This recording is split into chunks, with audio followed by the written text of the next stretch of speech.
our mortals. Before starting this review, I would like to tell about something really cool. Since November, I worked on my debut full-length feature film. I dreamed about becoming a film director for years, and finally it happened. The film is called Music to Torture People. It is a documentary film about those cases in history when music was used as a torture device. There I told about so many things. You'll learn about the music torture in the ancient, medieval, World War II, the Cold War, and the modern times. To make this film even more atmospheric, I visited an actual concentration camp in Germany. Filming some scenes was especially hardcore, like those where I played the role of the prisoner who was tortured with music. Most of the film I made myself, and the hard work was worth it. This film is one of a kind, and this is why you must watch it. Music to Torture People. Available on my YouTube channel for free. Enjoy! Now let's talk about Burzum. Here I'd like to discuss Varg Vikernes and his project Burzum from an artistic point of view. I wanted to make this review since 2020 but couldn't find a moment to actually do it. This moment finally came. Before reviewing his discography, I must tell what Burzum means to me. Varg Vikernes and Burzum influenced me a lot. Burzum is such kind of music that deeply resonates with me, because it is not just music, it's the whole world. The world full of mysteries and adventures. Listening to Burzum, experiencing Burzum is like a special kind of meditation. Did I always have the same thoughts on Burzum? No, it took some time to understand it. I discovered it in 2016 after watching a video about Varg. I wasn't impressed by his music in the beginning. It seemed too noisy and stupid. I didn't listen to metal back then and I wasn't prepared for it. I started enjoying and understanding Burzum more only in 2017 when I got into black metal. Now Varg Vikernes is one of my favorite composers and Burzum has special meaning to me. While discussing Varg's discography, it's better to begin not from his debut album, but from his early demos. I always enjoyed listening to demos by my favorite artists. There's something magical about domestically recorded music. Varg started his music career when he was a teenager in the 1980s. His first project was called Kalashnikov because AK-47 was his favorite gun.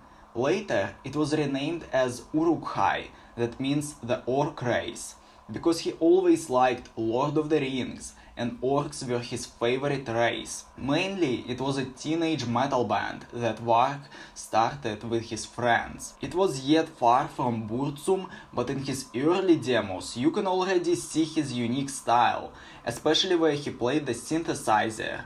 His dark ambient songs are the most interesting from his early discography. Nobody played anything like that before him, so it would be the right thing to say that Varg invented the black ambient subgenre. At least he was one of the pioneers. In the short period between 1990 and 1991, he played guitar in the death metal band Old Funeral. In 1991, he decided to leave Old Funeral to focus on his solo career.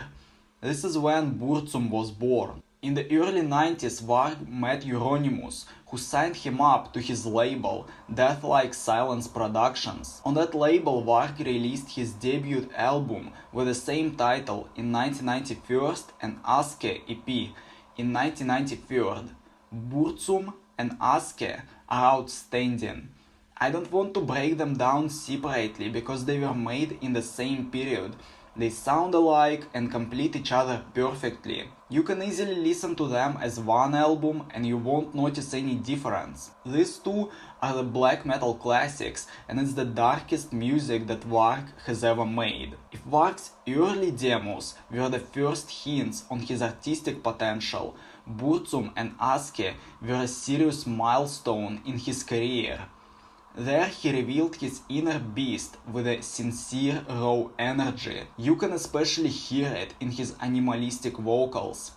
In comparison with all metal that was released back in those days, it was something radically new, like a breath of fresh air. His debut is an unquestionable masterpiece, but it was only the first step. By his next albums, we already know that he can do more. His second album, That Song in Gangwar, was released in 1993 through Varg's own label, Semaphane. Varg ditched Death-like Silence because Euronymous was incompetent, and co-working with him brought many financial losses, and relationships between Varg and Euronymous worsened after Varg's first arrest for the charge burnings. What about That Song and Gangwar? It's my favorite album from his discography. On this album, Varg opened up his artistic potential in a full scale.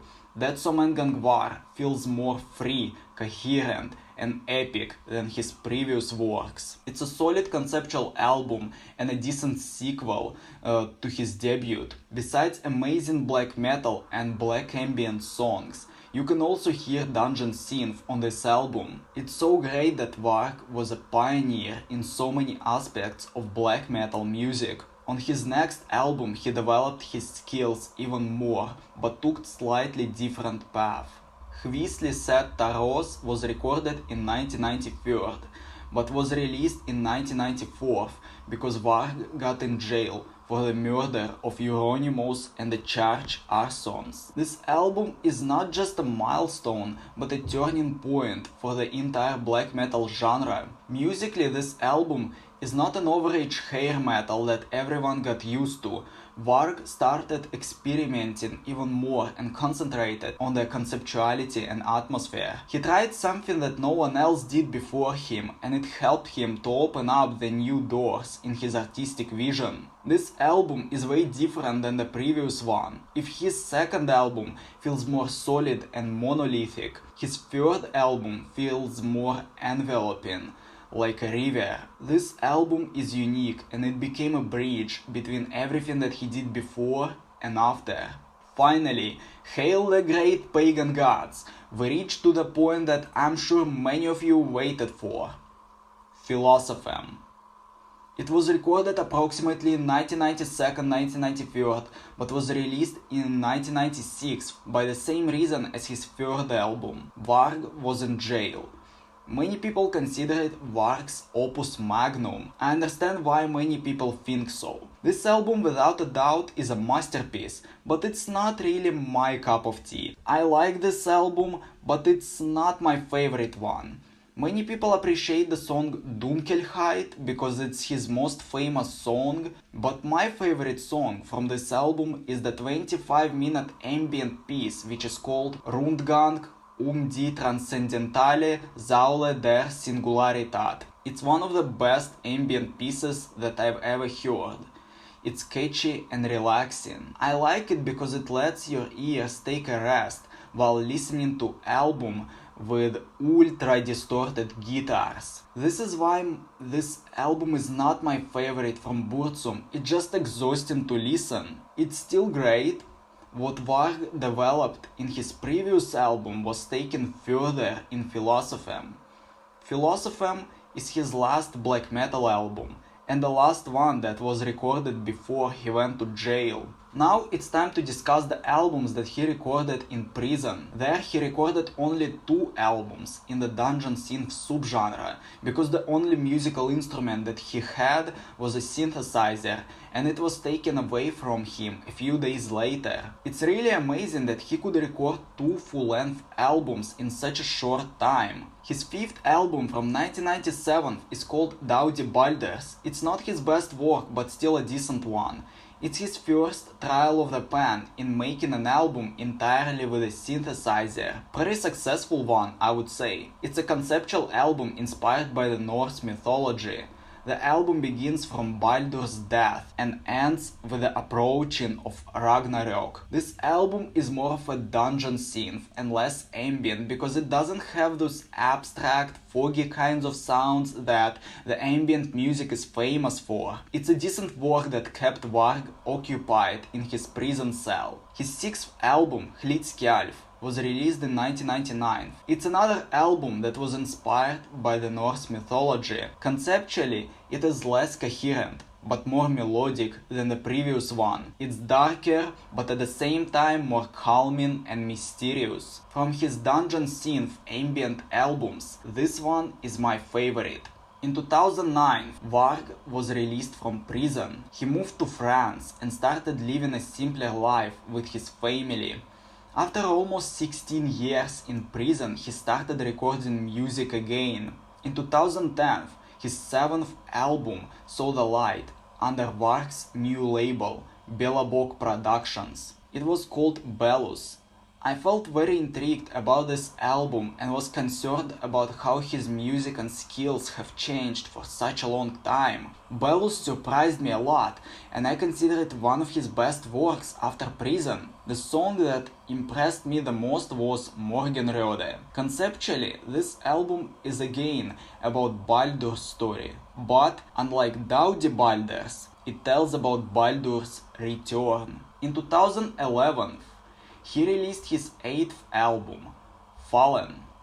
To be honest, it's one of my least favorite albums in his discography. I don't have much to say about it, simply because it's very forgettable. It sounds more like an addition to Belus. The melodies are not the most memorable, and Varg's vocals worsened on this album. Fallen has right to exist, and it's good, but not outstanding. Varg told that he was experimenting more on this album.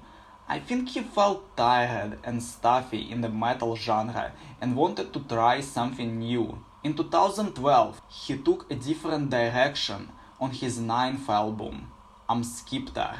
Amskiptar is definitely more interesting, and I enjoyed it much more. Even though Varg's vocals became even worse on this album, melodically, it is a step forward. It was something completely different from his previous 2 albums, because there the folk music obviously dominates over metal. Amskiptar is underrated, but still remains a well-done work. It is also his last metal album. In 2013, Varg made his 10th album, Sol Austan Money Western, that was entirely ambient. It sounds differently from his prison albums, and it's also one of my least favorite. It is beautiful and meditative, but all songs sounded similar while listening. It is not Varg's best work, but it's still a decent addition to his discography. In 2014, he released his 11th album, The Ways of Yore. I like this album much more because it's more diverse melodically. The Ways of Yore is a wonderful album that felt melancholic and peaceful. I like that on his latest works he started making more serene music, and I would even say it's one of his best albums. In 2018, Varg announced that he decided to close Burzum because for him Burzum was a bog and a part of his painful past. He also doesn't have time for music because he has family now. Despite that, in 2020, Varg suddenly made his 12th and final album, Julian Mysteries.